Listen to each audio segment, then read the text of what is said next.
Hey everyone. I wanted to give you guys a short update. There are going to be a couple days where there are no videos unless I can get the rest of Jump Jet Rex uploaded tonight. I may be able to do that while I'm at work. This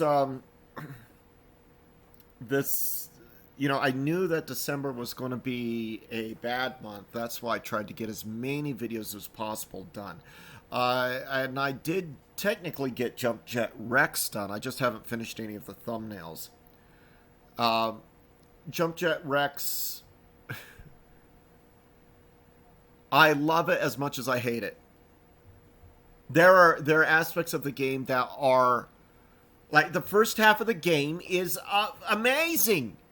Last half, eh, with a few levels that literally piss me off. And then the very last three levels are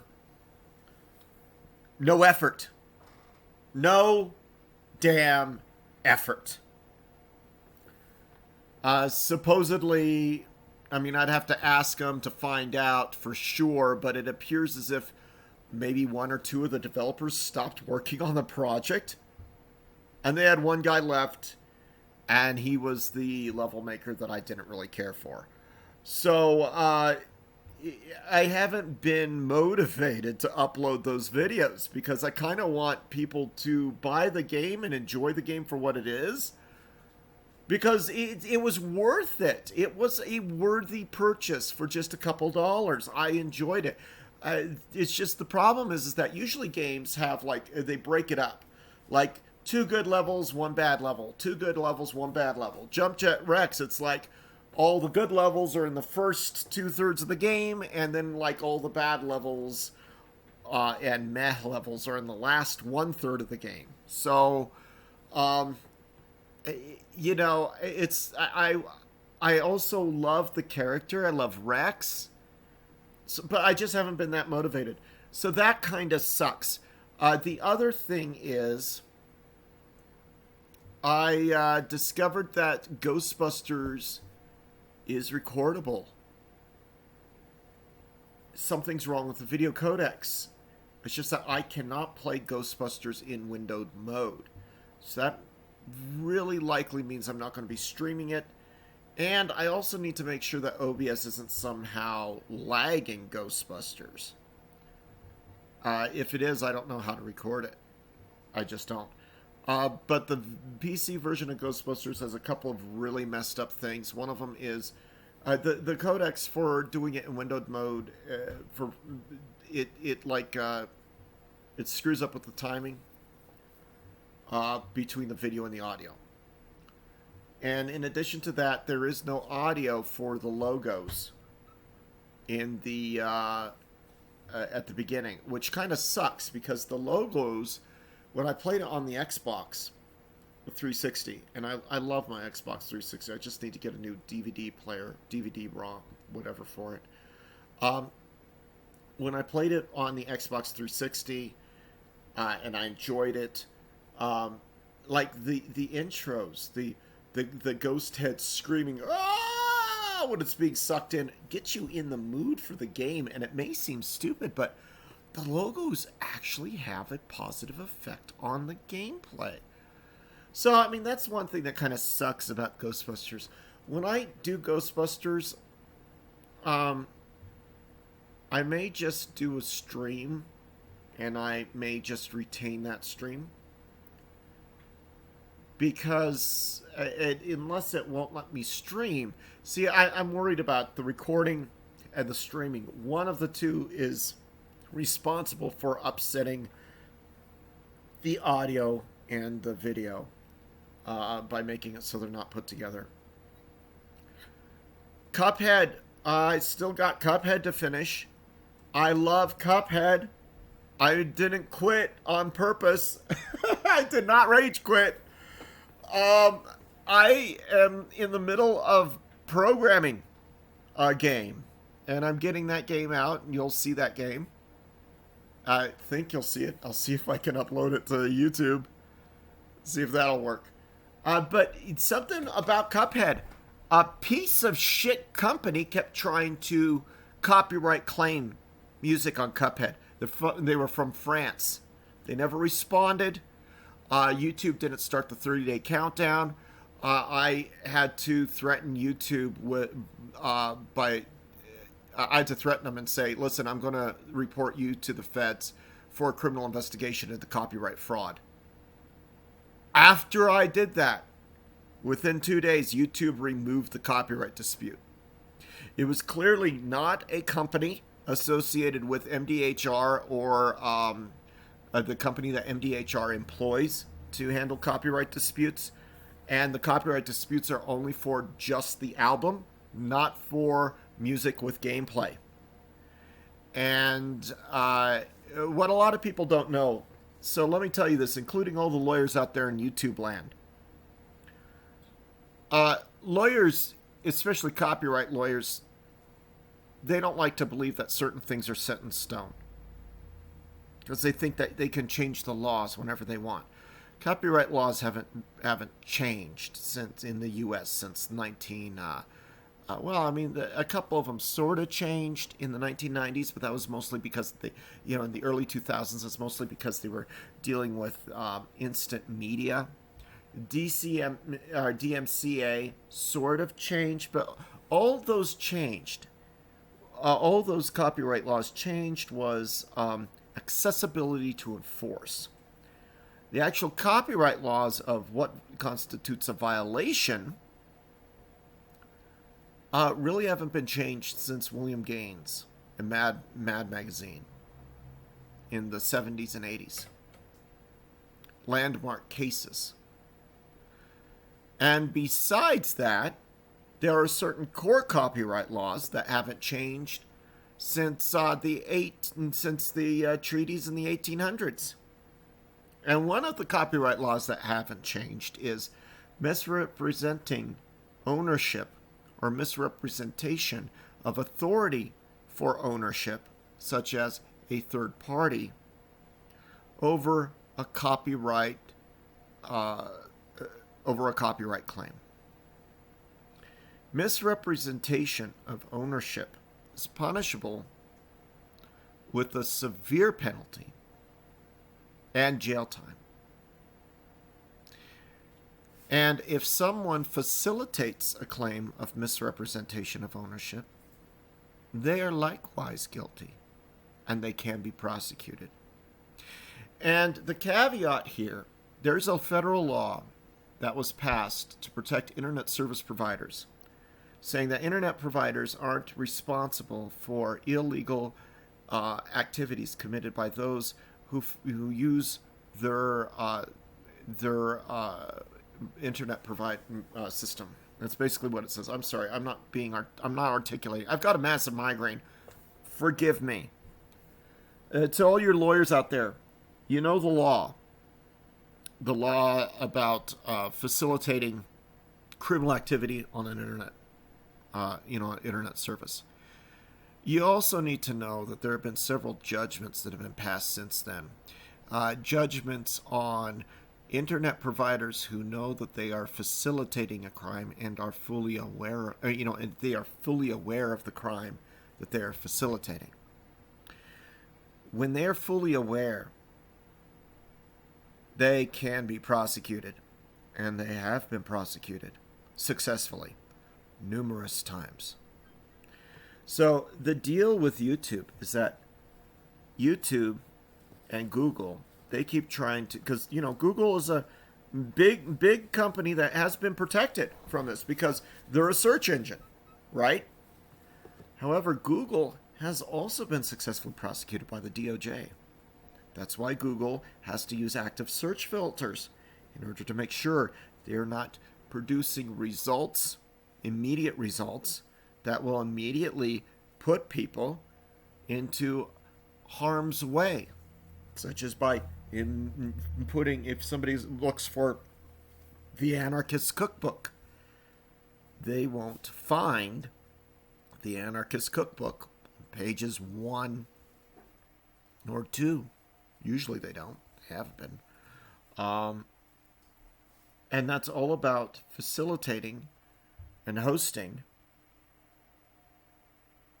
knowingly facilitating illegal material. Now, Google has a lot of leeway because it's an instant search engine. They can't be prosecuted for 99% of the illegal material that you can get through Google. 99.999%. They are totally protected. What they aren't protected from is if somebody is misrepresenting a legal claim and they utilize the services of Google or Yahoo to commit a felony, and Google and Yahoo are notified in a way where, like, let's say if you do it on Twitter and you say, hey, Google, YouTube, can you answer me? If they say, yes, we answer you, we're here. And you say, okay, this guy did this, this, and this, it's illegal, and it's going through your system. If they respond to that tweet in any way, shape, or form, or if they say, yes, we recorded all your complaints, they have now admitted to being given notification of an illegal activity that's being facilitated through their services. That's the caveat here. And a lot of lawyers out there don't realize it. Just like a lot of lawyers out there think that Let's Plays are only legal if you give commentary on the Let's Play. Well, they're full of shit. There is something called performative arts. Now, performative arts have a very restrictive ruling, right? Like, you can't copyright the actual moves in a baseball game because anybody can say, oh, I saw the baseball game because it was a public production. Yeah, I saw this guy hit a runner to second. You can't copyright, prevent that sort of transmission of information that's being given out. But what you can copyright is the performative piece as a whole through using the equipment that's provided from someone else. So, like, let's say I have, let's say you're playing volleyball and you have a Wilson brand volleyball and you're spiking it into the ground. Look at it from a video game perspective. Instead of a Wilson volleyball net, you have the Sega Master System and a Sega Master System video game, say Ghostbusters. Nobody else can produce a volleyball called Wilson. Nobody else can produce a Sega Master System but Sega, unless they're licensed out. Nobody else can produce a volleyball net. That's the specific branding or Wilson branded ball, right? Or a net that's a specifically branded net with a specific patent and production on it, except maybe Wilson, for as long as the patent lasts. Just as nobody can reproduce the Ghostbusters video game, but that's for sale and for production.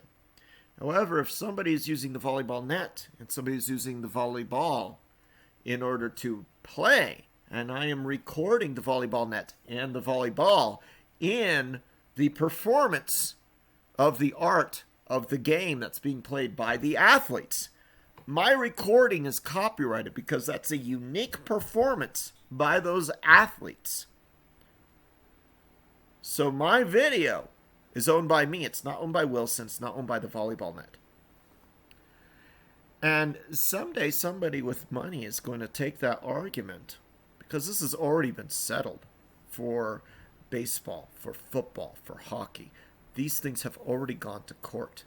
Somebody's going to take that argument with video games and people recording them and say, hey, YouTube's not actually allowed to take any of my money and give it to Nintendo. Unless they're special partners. And the thing is, I think that YouTube and Google realize that because it looks like YouTube and Google have agreed upon a special partnership with Nintendo.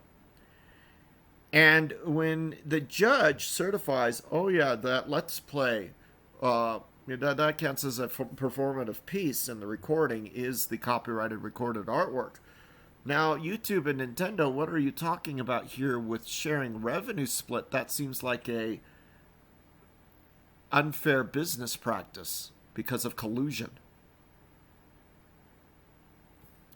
YouTube and Nintendo would immediately lose their lawsuit because they've essentially stolen money from thousands of YouTubers. And nobody has tried to bring that to court. I've looked in every single court database that I could look up. Nobody's ever tried to make that argument. And yet that's the exact argument that has been made in numerous sports-related lawsuits. And every single time it's turned out in the way that I said it would just now. In addition, the concept of copyright has already been resolved. So no, you don't have to have constant commentary. The actions of you moving the character in capturing that on your specific recording, that is solely yours and solely your copyright. So the actual issue with YouTube and Nintendo is not that Nintendo thinks that they can copyright strike you. The problem is that YouTube has partnered up with Nintendo and a unfair business practice, a form of collusion. So that's my little rant there. So you will never see me do Nintendo on YouTube, but you will see me do Nintendo and stuff on Dailymotion because Dailymotion has told Nintendo to go piss off. Because the copyright laws that they reference from the 1800s, France's copyright legal system, they've told Nintendo you have no claim here. Of course, this country has a real problem in recognizing the issues and the disparity between copyrights between Japan and the U.S., and that's due to our other treaties and our other business relationships. At some point, though, somebody's going to sue YouTube and Nintendo, and they're going to win. And Nintendo or YouTube, they'll have to figure out some other concept there, because Nintendo has no claim. Nintendo only has a claim in terms of reproductions, and even then, they have lost several lawsuits regarding ROMs. So, they've also won some. They've also lost some. Anyway, so like I said, my game is going to be coming out pretty soon in the next couple days, and I'm going to be pushing it. I expect people to purchase it. And the people who don't purchase it, I'm just going to start calling you Nazis. And you'll understand why. Okay, so there we go. There's my update. That's a channel update. There may be a few days, maybe even a week, where you're not going to be getting videos. I'm going to try and put some other videos up. You know what? I actually was recording my Echoes of Mana games, and then I started getting really complicated with the thumbnails. And I have a bunch of, like a couple dozen videos of Echoes of Mana that I have not completed just because of the thumbnails. I might just not make thumbnails for them anymore. So, we'll see what's going on. I want to get them uploaded. They're on my Dailymotion. They're on my Twitch.